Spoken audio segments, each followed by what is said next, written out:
ഈശോമിശിഹായ്ക്ക് സ്തുതിയായിരിക്കട്ടെ. തെനാക്ക് ശാരബുധനാഴ്ച കഴിഞ്ഞു വരുന്ന ശനിയാഴ്ച. ലൂക്കായുടെ സുവിശേഷം 5-ാം അധ്യായം 27 മുതൽ 32 വരെയുള്ള വാക്യങ്ങൾ. ഈശോ ലേവി എന്ന ഒരു ചുങ്കക്കാരനെ വിളിക്കുന്ന സംഭവമാണ് നമ്മൾ വായിക്കുന്നത്. മറ്റാരും അല്ല, മത്തായി ആണ്. മത്തായി സുവിശേഷത്തിൽ ഈ ഭാഗം മത്തായി സുവിശേഷകൻ തന്നെ രേഖപ്പെടുത്തുമ്പോൾ അവിടെ ലേവി എന്ന പേരിന് പകരം മത്തായി എന്ന പേരാണ് ഉപയോഗിച്ചിരിക്കുന്നത്. അപ്പോൾ നമുക്ക് കാര്യം കൃത്യമായിട്ട് മനസ്സിലായി, ലേവി മത്തായി ആണെന്നുള്ളത്. അതിൻ്റെ കാരണങ്ങളുണ്ട്. നമ്മൾ മത്തായിയുടെ തിരുനാളിലൊക്കെ കേട്ടിട്ടുള്ളതാണ്. നമ്മളതിലേക്ക് കടക്കുന്നില്ല. ഈ നോമ്പിൻ്റെ പശ്ചാത്തലത്തിൽ ഈ സുവിശേഷ ഭാഗം എന്താണ് നമ്മളോട് സംസാരിക്കുന്നത്? ഇവിടെ ഈശോ ഇങ്ങനെ വന്നു, ലേവി ചുങ്കസ്ഥലത്തിരിക്കുന്നത് കണ്ട് എന്നെ അനുഗമിക്കാമെന്ന് പറഞ്ഞു. അപ്പോൾ ലേവി എല്ലാം ഉപേക്ഷിച്ച് കർത്താവിൻ്റെ പിന്നാലെ പോയി, കർത്താവിനെ അനുഗമിച്ചു. അങ്ങനെ എഴുതി വെച്ചിരിക്കുന്നത്. എല്ലാം ഉപേക്ഷിച്ച് കർത്താവിൻ്റെ പിന്നാലെ പോയി. അപ്പം ഇത് എന്നിട്ട് തുടർന്ന് ലേവിയുടെ വീട്ടിൽ അതിഥിയായിട്ടൊക്കെ ഈശോ ചെല്ലുന്നു. അവിടെ വെച്ചുള്ള സംഭാഷണങ്ങൾ. അപ്പോൾ ഈശോ പറയുന്നുണ്ട്, ആരോഗ്യവാന്മാർക്കല്ല, രോഗികൾക്കാണ് വൈദ്യനെ കൊണ്ട് ആവശ്യം. നീതിമാന്മാരെ വിളിക്കാനല്ല, പാപികളെ പശ്ചാത്താപത്തിലേക്ക് വിളിക്കാനായിട്ടാണ് ഞാൻ വന്നിരിക്കുന്നതെന്ന് ഈശോ വ്യക്തമാക്കുന്നുണ്ട്. നമ്മൾ ഈ സുവിശേഷ ഭാഗം വായിച്ച് അവസാനിപ്പിക്കുമ്പോൾ തപസ് കാലത്തിൻ്റെ 4-ാമത്തെ ദിവസത്തിലേക്ക് എത്തിയിരിക്കുന്ന നമുക്ക് ചിന്തിക്കാനുള്ളൊരു കാര്യമുണ്ട്. ഈശോ ഇങ്ങനെ ലേവിയെ വിളിക്കുന്നത് പോലെ നമ്മളെയും വിളിക്കുന്നുണ്ട്. വൈദ്യനായ ഈശോ രോഗിയായ നമ്മെ വിളിക്കുന്നു. നാഥൻ പാപിയായ നമ്മെ പശ്ചാത്തലത്തിലേക്ക് വിളിക്കുന്നു. അപ്പോൾ ലേവി എന്താ ചെയ്തത്? ലേവി ഇത്രയും ദിവസം ആ ചുങ്കസ്ഥലത്തിരുന്ന് ചുങ്കമേശയ്ക്കരികിൽ, ചുങ്കം പിരിക്കുന്ന മേശയ്ക്കരികിൽ ഇരുന്ന് കണക്കെഴുതിക്കൊണ്ടിരിക്കുക. ലോകത്തിൻ്റെതായ കണക്ക്, ലാഭനഷ്ടങ്ങളുടെ കണക്ക്, ചുങ്കത്തിൻ്റെ കണക്ക്, ചുങ്കത്തിൻ്റെ എത്ര പങ്ക് കൊടുക്കണം എന്നുള്ളതിൻ്റെ കണക്ക്, ഇങ്ങനെ കൃത്യമായിട്ടുള്ള കണക്ക് എഴുതിക്കൊണ്ടിരിക്കുക.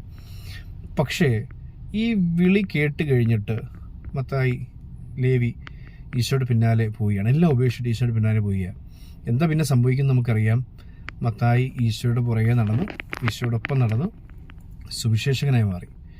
നമുക്കറിയാം 4 സുവിശേഷങ്ങളിൽ ജോൺ മാർക്കും ലൂക്കായും ഈശോയുടെ ശിഷ്യന്മാരായിരുന്നില്ല.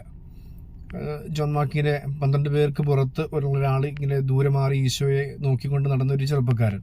ലൂക്ക പൗലോസിൻ്റെ സ്നേഹിതനും സഹയാത്രികനുമൊക്കെയാണ്.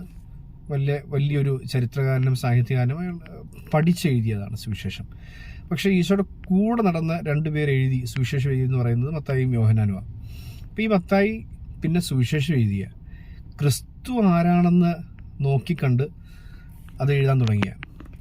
നമ്മളോട് ഈ 40 നോമ്പ് ആരംഭിച്ച് 4-ാം ദിവസം ഈശോ ആവശ്യപ്പെടുന്നത് ഇത് തന്നെയാണ്, എന്നെ അനുഗമിക്കുക.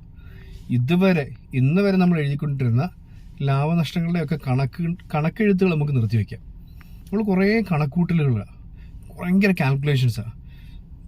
To many calculations spoil our life എന്നാണ്.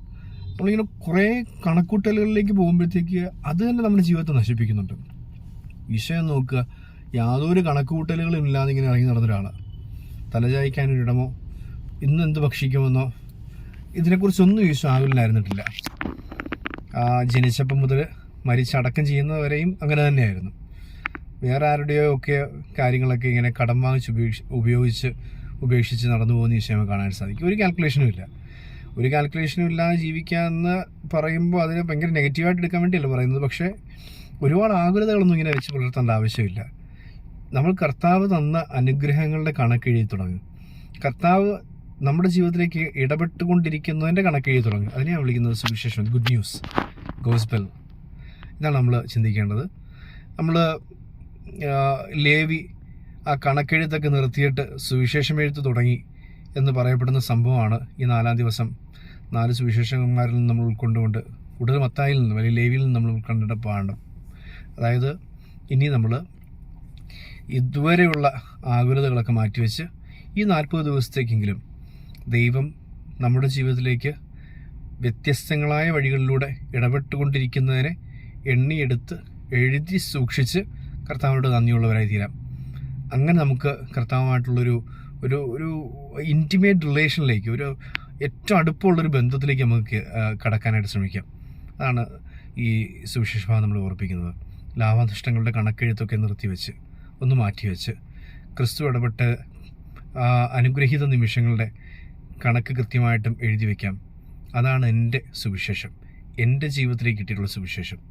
നമുക്കും മത്തായിയെ പോലെ സുവിശേഷം എഴുതുന്നവരായി മാറാം. ക്രിസ്തുവിലേക്ക് ശ്രദ്ധ തിരിക്കാം. ദൈവം നമ്മെ അനുഗ്രഹിക്കട്ടെ.